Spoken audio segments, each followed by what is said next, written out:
Hello, Twitch universe. We are No Pants Improv, and we are bringing to you today one of our favorite formats, the talk show format, where everybody gets to host a talk show and bring on a co-host or guests or take callers as they wish. And without further ado, this is our love show themed talk show.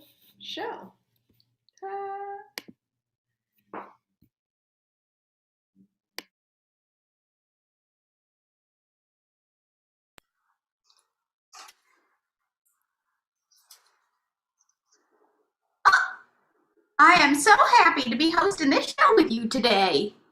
Well, I am so happy to be hosting this show with you. And if you've never seen our show before, let me introduce myself. I am Emerson. I'm Emerson Beauregard, and this is the Love Time Talk Show. Yes, and I am Mr. Mystique, and we are here to service all of your love-related needs, my friends.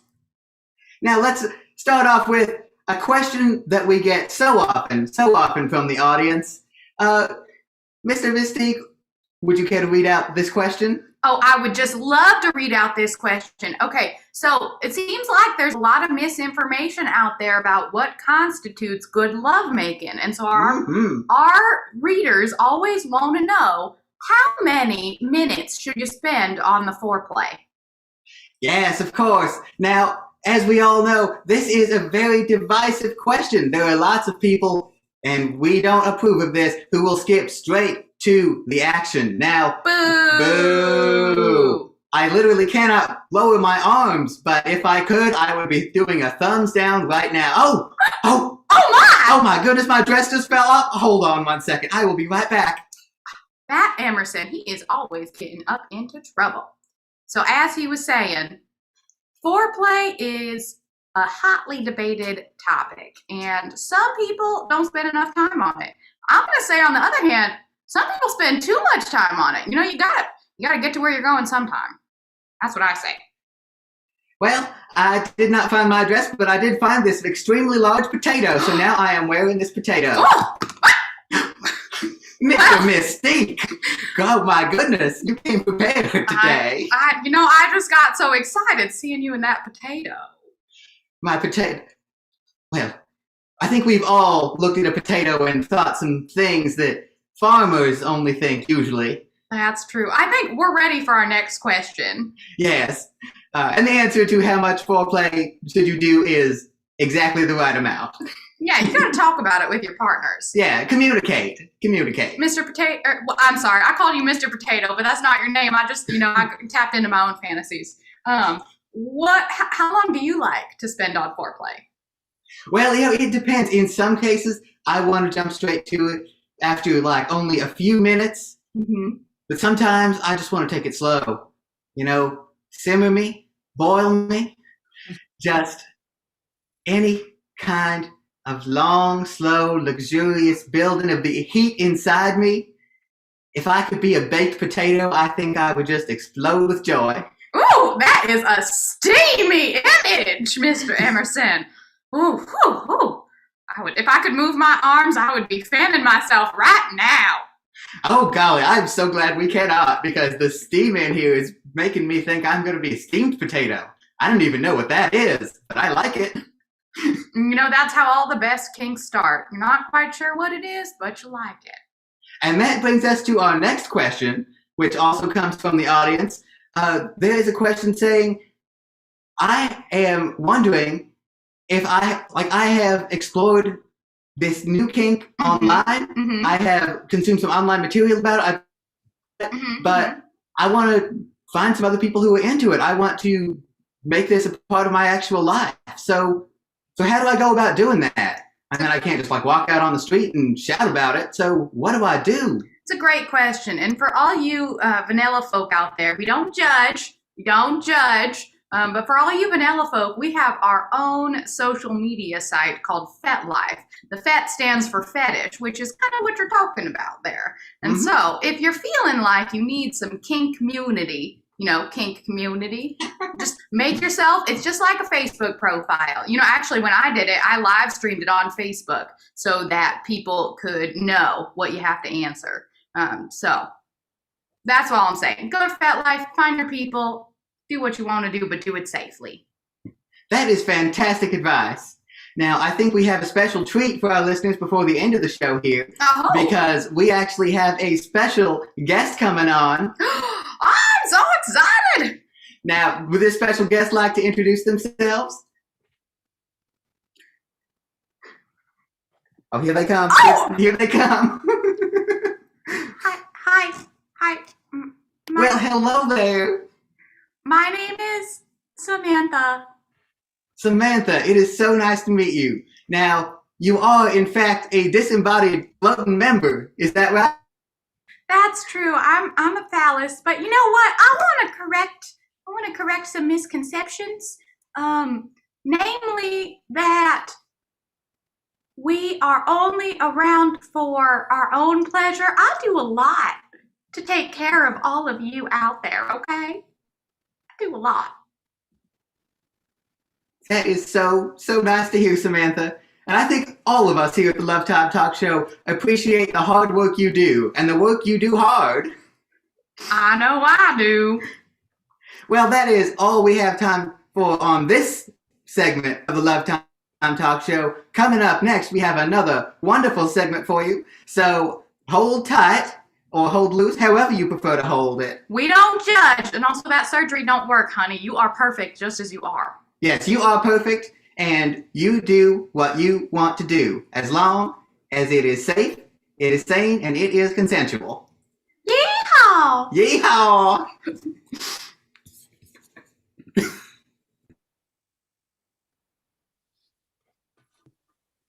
Hello and welcome everyone to another episode of What's Love Got to Do with It? I'm your host, Terry McNichols, and this is my wonderful co-host. Right, Pat Johansson. Mm-hmm. Now on this program, as you all know, we look at love from an academic perspective, and we ask ourselves, what truly was motivating the action that was quote unquote loving? What does it mean to love? Now, it's an age-old question and one that I know is relevant to all of us in this time of year. Of course, I'm talking about Valentine's Day. Now, let's start there, I think. Valentine's Day, hypothetically a tribute to a saint, Saint Valentine, but more commonly remembered for the St. Valentine's Day Massacre in Chicago, a horrific gangland shooting in which many a mobster were cut down in the prime of their lives, with their bulging muscles just flexing and unflexing, as the life ebbed out of their bodies.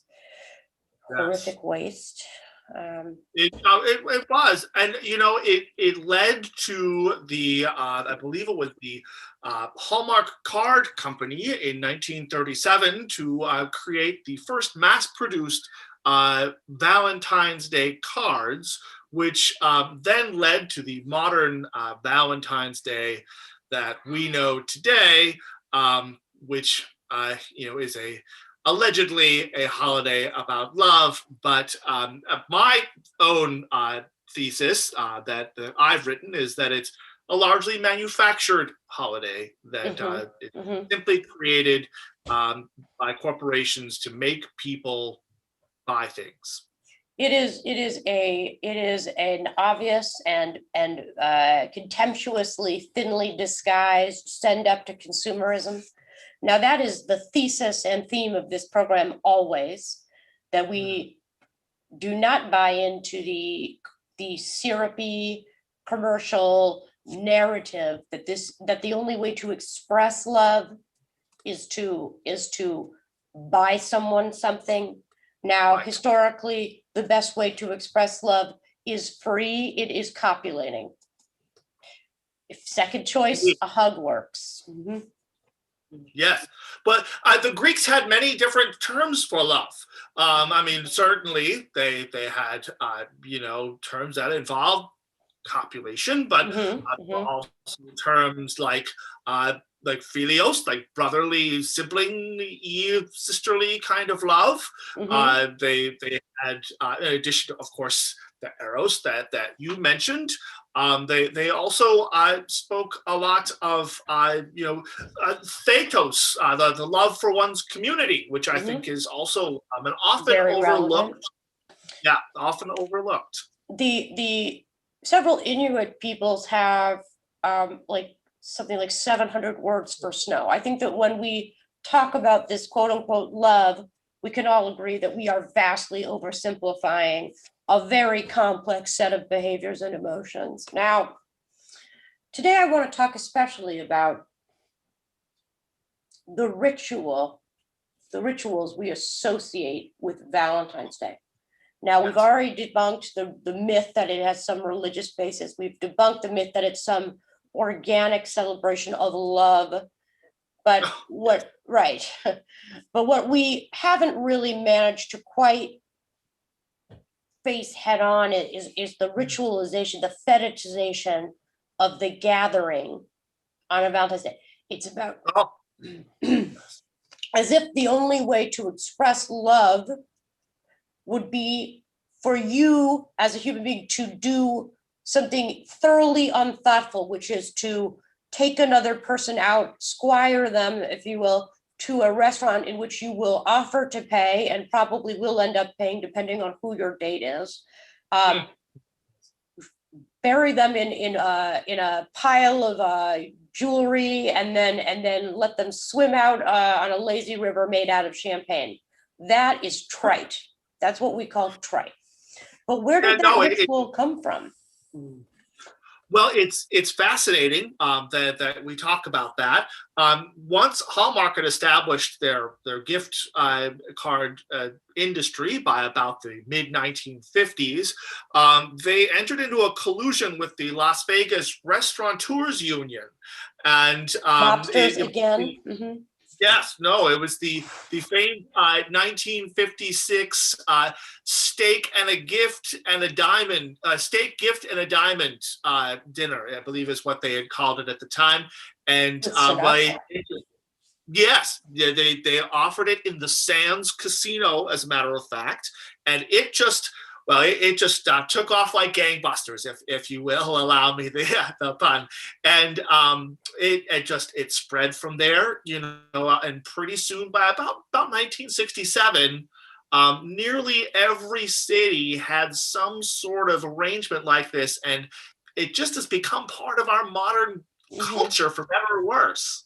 If I might take a brief survey of some alternative rituals that have cropped up organically, of course, not organically in the sense that they existed without the manufacture of the Valentine's Day concept, because that is not true. What we have here is cultures that are independent or maintain the semblance of independence from the universalized, quote unquote, Hollywood American culture, but are nevertheless impacted by its developments, its roads, its rites, its rituals, to a certain extent, so that they would mark the day, Valentine's Day, but then they would put a very unique spin on it. For example, in Iceland, you bury a shark, a dogfish shark, in a deep frozen well, and you leave it there to ferment for a year. And Valentine's Day is when you bring that rotted carcass back up, and with a hypothetical loved one, dig in. Yeah, I think that is a more fitting tribute for the holiday, if you will. You have to love somebody if you're going to eat rotted shark with them. Absolutely. On the tiny island of Pitcairn, home only to the descendants of the survivors of the HMS Bounty mutiny, it's a tiny colony that does exist, that is 3,000 miles away from the nearest place. And there, on Valentine's Day, what do they do? I'm all ears. They crack open a Sports Illustrated, and they all choose their favorite bikini. Oh, it seems to me, again, a more visceral expression with the concept of quote unquote love, right? Than say suffering through some small talk, smiling like winningly while somebody shovels mashed potatoes into your mouth, while another person not very skillfully plucks at a harp somewhere in your immediate vicinity as you try and be heard over the cacophonous voices of the herd, so to speak, in Yeah. whatever fast franchise is your of choice for you on that evening. No, I completely understand it. You know, even if we allow the inorganic matter that is Valentine's Day and professions of love that take place in February, I think that we can say that that organic things can grow from it, just as a plant can grow from inorganic fertilizer, and perhaps make things like the Pitcairn Islanders coming together over a magazine to pick out swimwear. Well, they have no women really. There's 3 women on for the entire, so they can't have an expression of Valentine's Day that, well, not that it has to be. That's very. I mean, I was just going to say that, yeah, of course. The bikinis are really not a gendered item of clothing. Absolutely not. Exactly. Just a trap that I fall into sometimes when I get so frothy in the mind about just the wrongs and the horrors visited upon each and every single one of us collectively this February 14th. Speaking I understand. Yeah. What are your plans? My plans? Oh, I had planned to do what I do every Friday 14th, or February 14th. It happens to fall on a Friday this year, of just sitting in front of a nice roaring fire with some chocolate and a nice romance novel. I'm partial to ones that happen in exotic locales, and just doing a little research and having a little fun with some silly notions about love. And I think that that can be a really nice personal little ritual for yourself.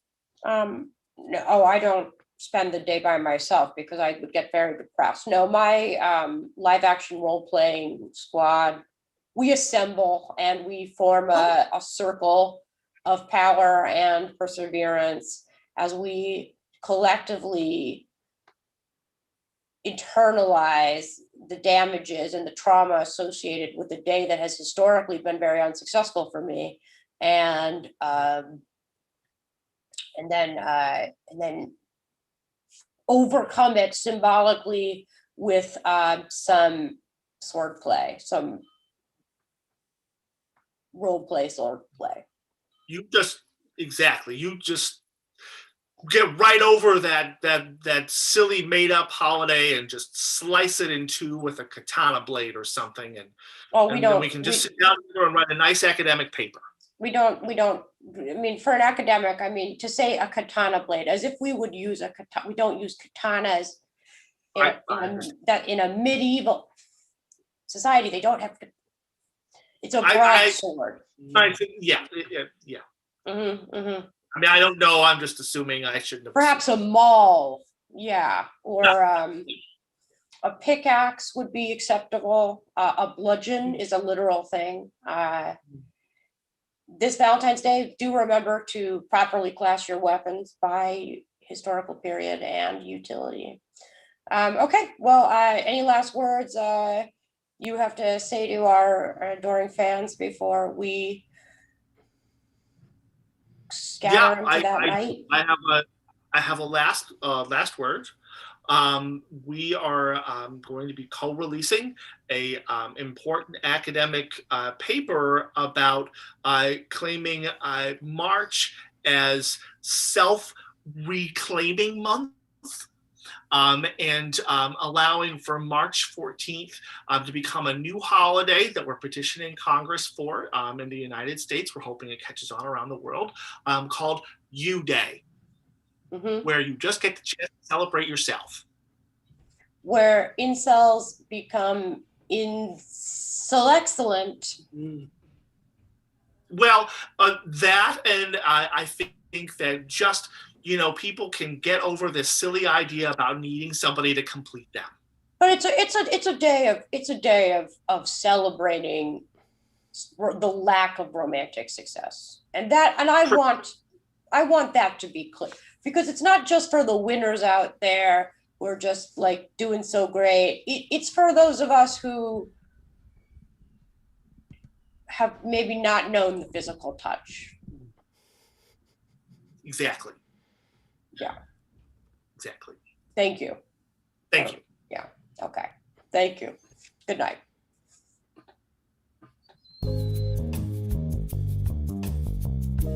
Oh yeah, you love malls, you love love. That's why you're tuning in here to Mall Love. I'm John, Cinnabon Assistant Manager, going on 2 months now, and I'm here with Nick. Nick, why don't you introduce yourself and your mall affiliation? What's up, Ward? I'm Nick. I used to work at the Hot Topic, but they fired me a while ago. But, I still hang around just in case they want to hire me back. It's all about that perseverance, man. Perseverance and manifestation. People don't appreciate that the secret to mall retail success is, one, perseverance, and two, mainly it's perseverance. I feel like that's one of the big things. Nick, I understand that you've put some updates on your vision board. I'm sure that our audience would be fascinated to know what's going up there. Yeah, well, the vision board is, of course, in the Hot Topic. They have not let me back into the store. I am banned from it. But I've kind of thrown darts, through the grid that they put down at the end of the day when everyone has to go home except for me. So I've just kind of thrown darts through there. They've landed on the vision board. So in that way, I've been able to update my vision board. What I think is the most important thing about love is that it's chill. It's got to be, I don't want someone that's going to try to change me. I don't want someone that I'm going to try to change. I want to find someone that we can just be ourselves with, You know who has no chill? I don't like to speak badly of those in the mall, but a place where I find very little love in the mall, and that is American Eagle. American Eagle. Oh, I dated the manager of American Eagle for a while. Shut up. Yeah, no, that's why on my vision board, if you go up to the Hot Topic and you peer through the grating, near the back of the store, behind where they keep, the T-shirts, I've got a picture of American Eagle, the logo, and then just knives stabbed into it that I've thrown also through the grating at 8 p.m. after everyone's gone home. I feel like they're actively anti-erotic. There's nothing. The eagle is one of the least passionate of the birds. The talons are nothing sexy about an eagle. Way now, of pigeon, keeping away intimacy. A pigeon could be, small and cute. Might be an anime boy if you use your imagination hard enough. But a falcon just has that sleek elegance to it. But an eagle, bald eagle, what even is that? You got a different color for the head than the rest of the food. It's no consistency. It's erratic. It's the time in the show when it's time to get gossipy. Get gossipy. Nick, I'll share my dish here. I heard that Samantha at Panda Express is dating Jeff at Sparrow's, and if that's not a Romeo Juliet thing, who Panda Express and Sparrow's? It's blowing my mind. Yeah, well, okay.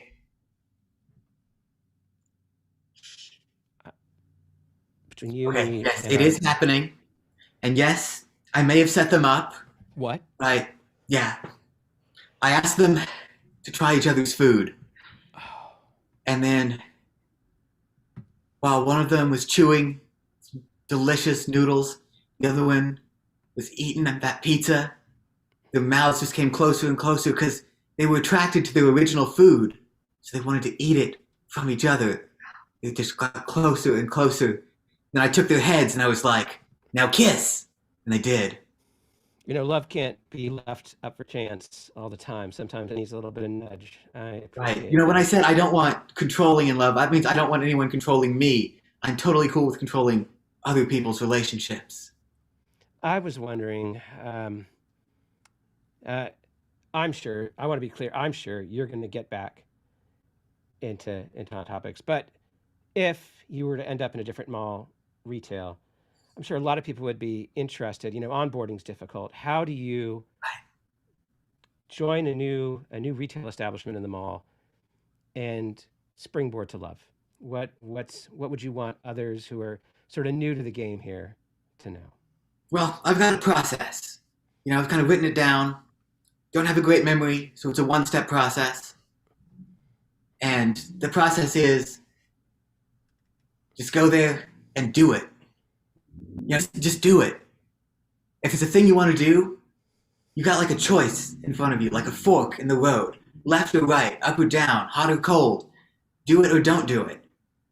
When that happens to you, I want you to do it. Get on the escalator or go around the corner in the lesser used part of the mall and use the elevator that many don't know about. Right, the road less traveled.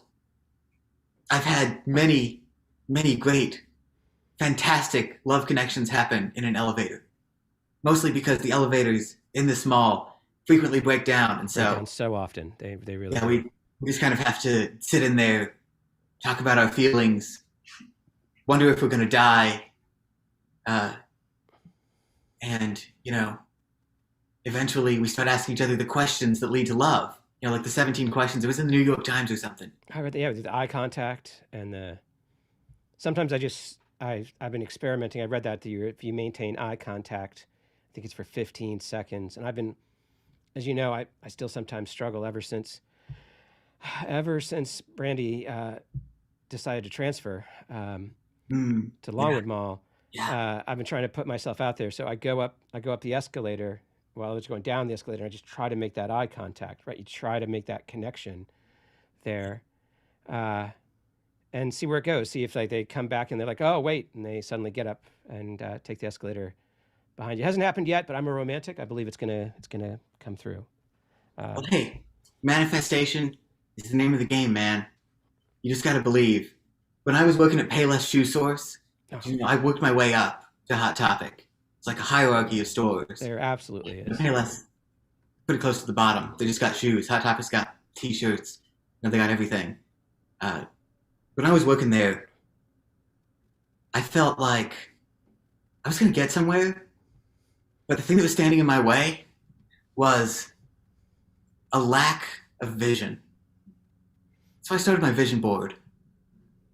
And that's when I started dating the manager of American Eagle.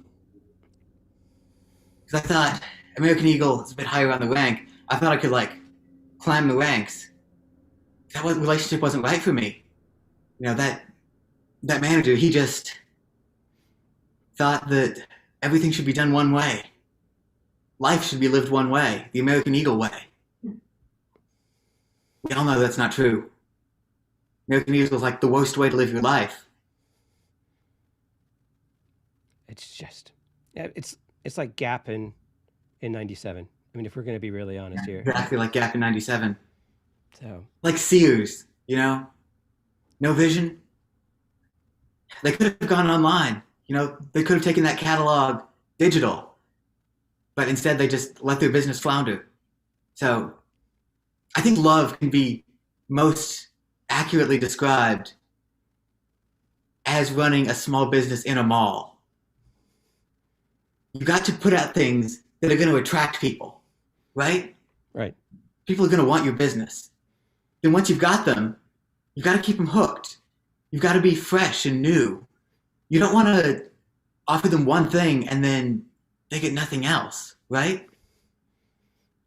You want to make sure that you have an identity, but that identity has room for growth. Nick, I feel like you've been the perfect segue to a real popular, one of my favorite segments, which is everything you needed to know about love you learned through analogies from the mall. I, for one, think we compare what we've learned in retail that has really metamorphosized into great knowledges about love and turned us into the love senseis that we are. I'll start first. For me, last Thursday, I was moonlighting covering Toby's shift at the GameStop, and I was shrink wrapping in the back. And I started thinking about this whole shrink wrapping thing. And I used to think like, oh, man, wait a second. People expect to get the new Madden.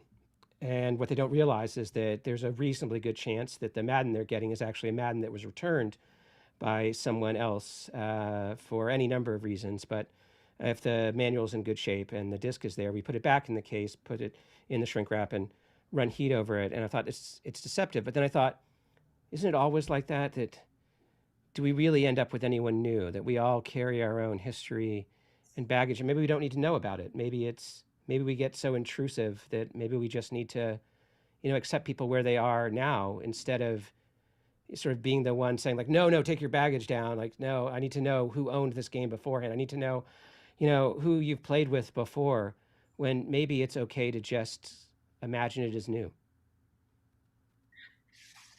I think you're right. You don't need to care. And shrink wrap's gotten really good. It's really hard to tell. Yeah, but even if it wasn't, does it matter? Like the video game wants to be in your console now. The person wants to be with you.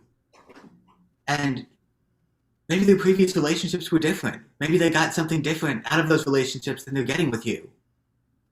But so what? If they want to be with you now, that shows something about their state of mind. I understand sometimes, I get insecure when I play a video game.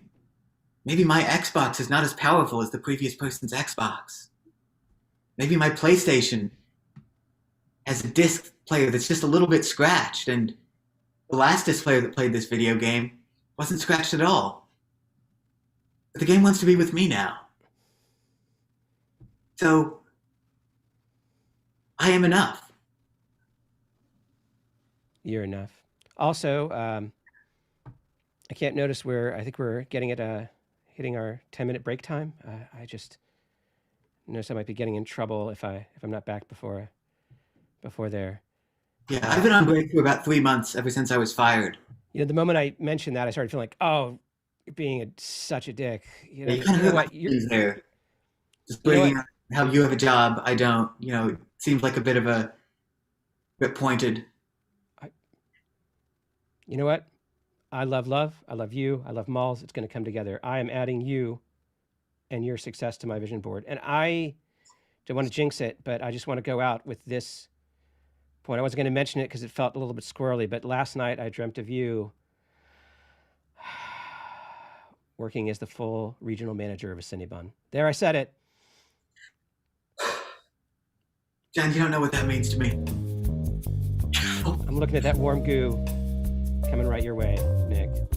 Thank you, everyone, for tuning in. This has been Mall Love. We love malls. We love love. We love you. Thanks for tuning in. Love you, man. I love you, man. I love you. Love you so much. I'll give you a ride on the way back afterwards. Thank you.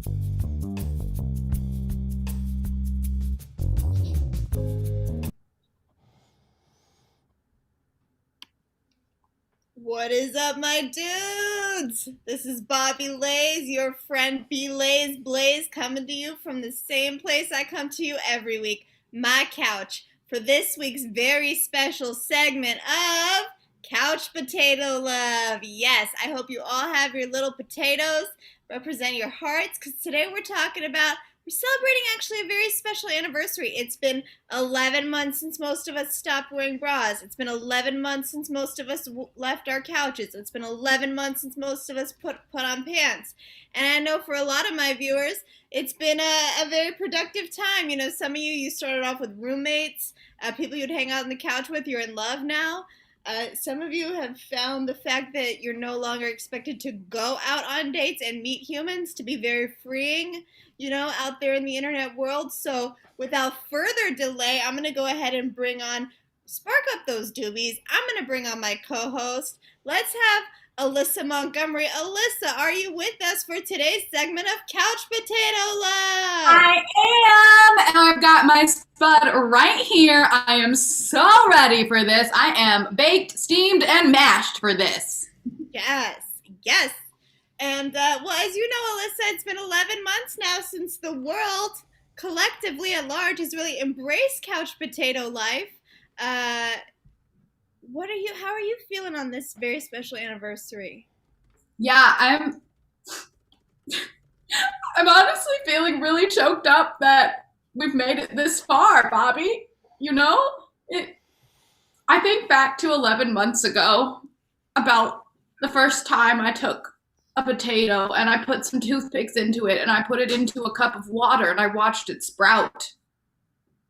And if I had known then that this would last a long time, I would have savored those moments a little bit more. Would have savored the sprout. Yeah. The sprout from the beginning. From the beginning.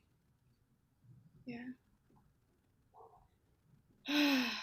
Well, you know, I tell you, the potato that I used to represent my ex-demon's, as we now call him, heart is now shriveling up and has some growth here into a brown mess. And I just want to say I'm really glad that it's finally starting to resemble the piece of shit that he is. No one wants to eat this. I don't think anyone should date him. And I just wanted to give all of our viewers, I know this is a very important segment that we've been talking about, the update on Demon. Now, I'm thinking, right? Yeah, I'm thinking, I got high the other night, and I'm thinking, watching Discovery, what do I need in my life? Because as you know, even though I host this show, I am not currently in love. And that is what hurts. You know, since Demon left me, I need a new first mate. I need a new first officer. I need a number one. Yeah, you deserve that, Bobby. Yeah. You know, Lieutenant Worf here, my little dog friend, he's cool, but, you know, there's just some needs of mine he can't fulfill. Huh. Well, Bobby, I'm wondering, do you feel like you were in love when you were with Damon? You just called him a piece of shit.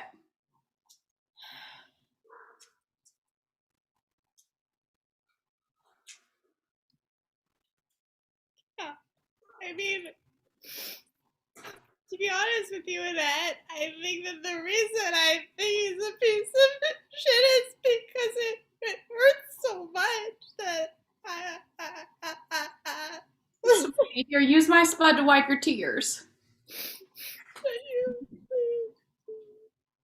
Oh, yeah, I mean, you know, I want to be in love.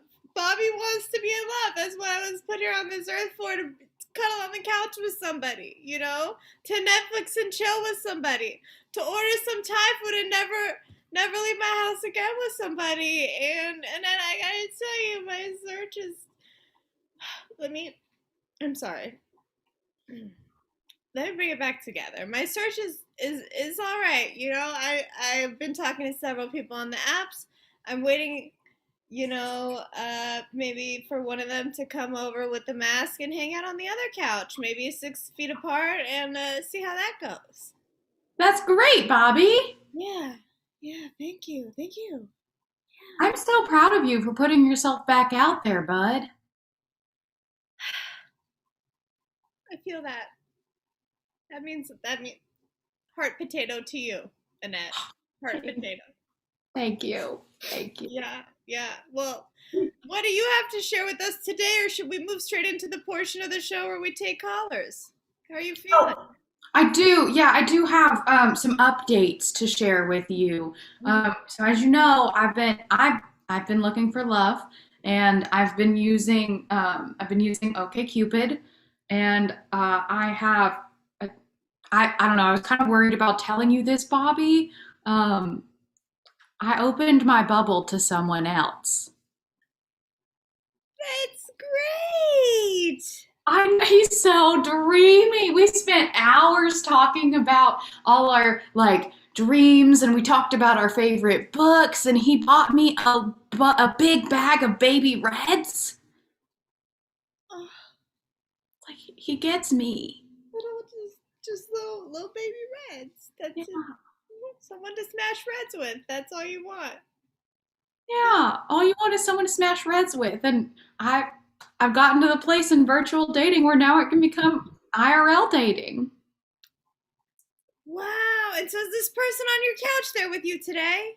Yeah, they're off screen right now, but they're they're a little shy. But I'm so impressed at how well you're taking this, Bobby. I really thought that you would be more jealous.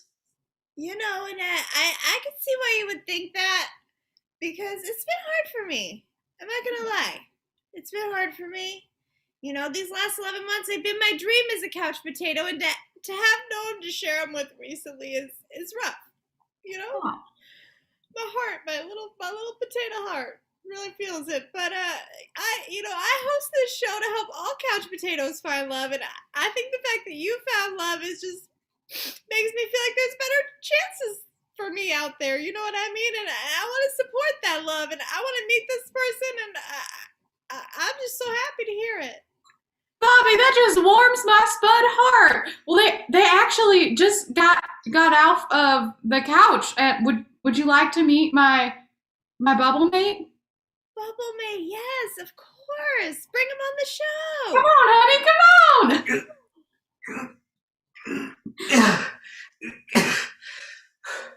I've been on that couch for so long. I don't know if my muscles still work. Oh, honey, stop talking about our bedroom life. More about the couch life. Well, that's fair. It is kind of a couch situation with us sometimes. You know, Bobby, you know how it is when you're sitting on the couch and then you're cuddling on the couch and then suddenly you're smashing reds on the couch. I've been there a time or two, Annette. I gotta tell you, what is this lovely human's name here that's joining us from Couch Central? Oh my! I am so sorry. I was just so overwhelmed by love. This is Tinder. I met him on OkCupid, but I thought it was funny that his name was Tinder. My parents were a real big fan of dating apps, and so I'm Tinder. I have a sister named Bumble. I have an older sibling named Hinge. Okay. My leg is falling asleep from all that stuff. This is legal. Oh yeah. All right. Well, tell me, Tinder, will you be joining us today while we take some callers? I think it'd be a great idea for our callers to have some advice from a real live couch potato couple like Demon used to give with me on this show. I think Tinder would be happy to join me. Okay.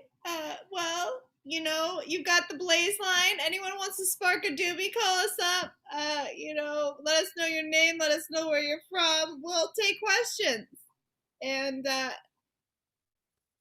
whatever your question is, Yeah, I've got a question for you. My name is Ezra, and I live in Wilmington, Massachusetts. And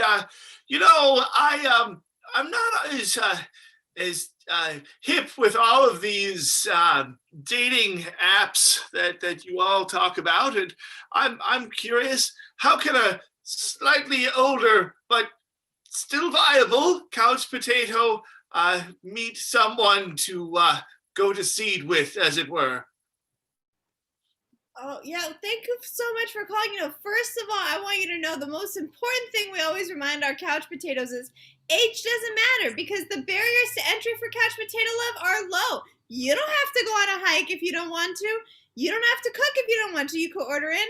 There's nothing a couch potato has to do. So first of all, don't let that stand in your way. And now I'm going to get out of the way, let our real life couple here, Annette and Tinder, give you some more advice. Well, Want to tell them how we met? I do. Okay, so there I was swiping on OkCupid, and I saw that his profile picture was a Yukon. not the car, a potato. And I thought, I don't care what he looks like. I don't care how old he is. All I know is that this is going to give me the mutual potato love that I've been looking for. And when we first laid eyes on each other, by which I mean we both had our potatoes covered in eyes and we pressed our potatoes together, we felt something. So, to answer your question, Ezra, doesn't matter what you look like or how old you are or how many eyes you have. It's all about finding a mutual connection. And ours was potatoes. It was. That's wonderful. I think that's just such a beautiful story. We got to end on a note like that. Any parting words from our lovely new couple? For all the couch potatoes out there. Stay potato-y. Stay potato-y. Keep mashing. Keep on mashing. All right. And we're out with the potato love ceremony. Bye, listeners. Bye, viewers. We love you with our whole tater. Whole taters.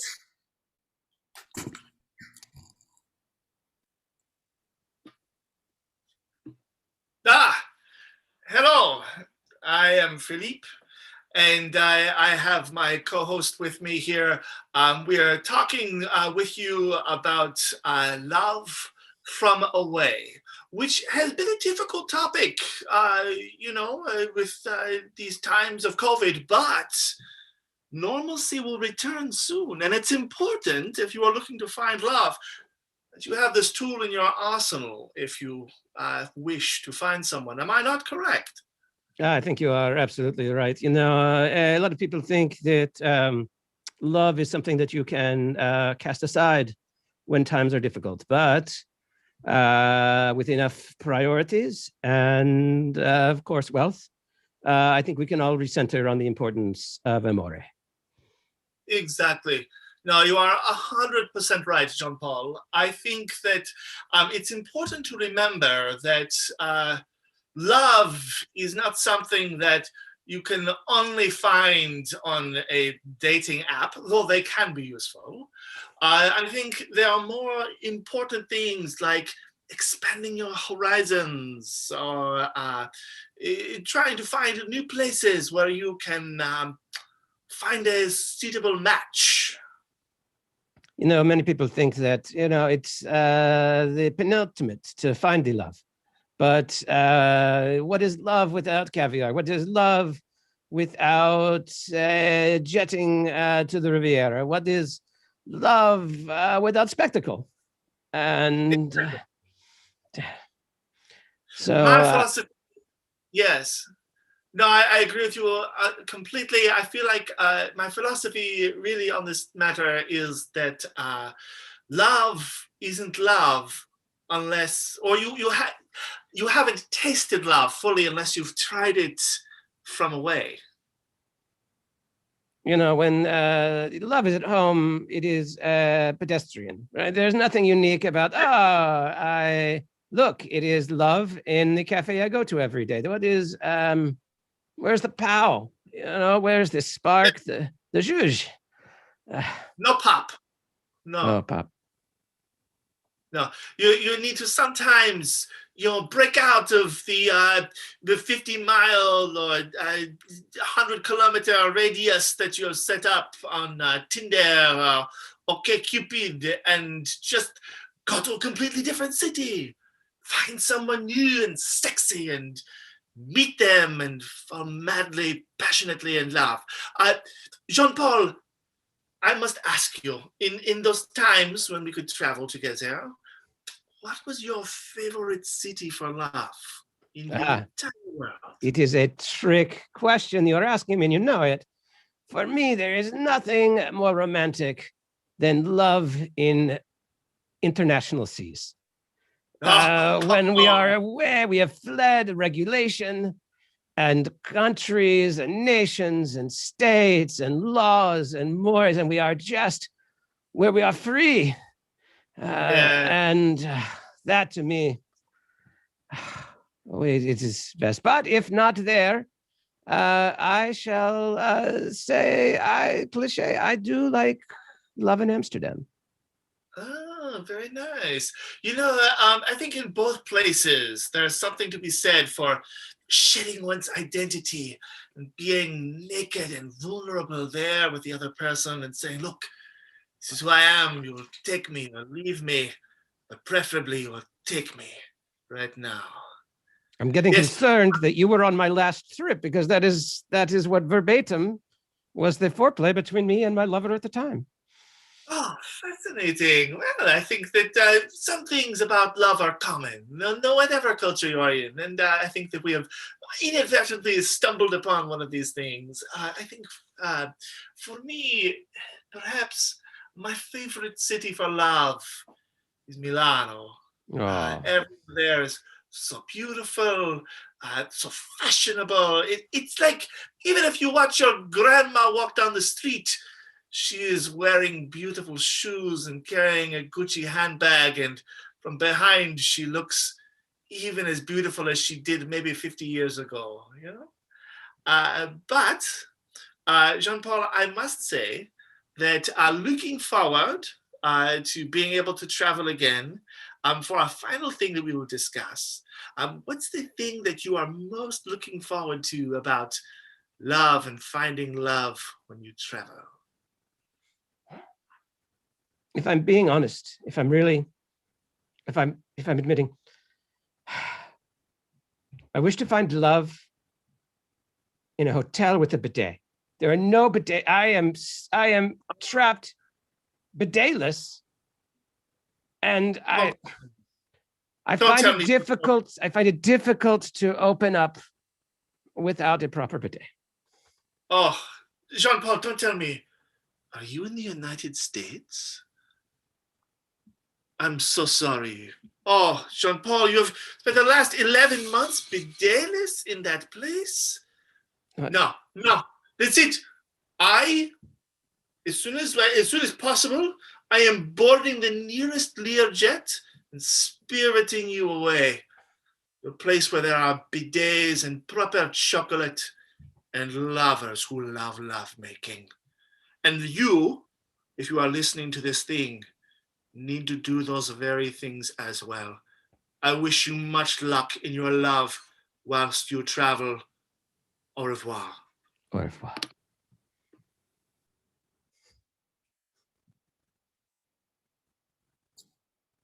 Hey, it's Timmy over here at Timmy's Treehouse. I'm so excited to be sharing another segment with y'all. Okay, so here's the deal.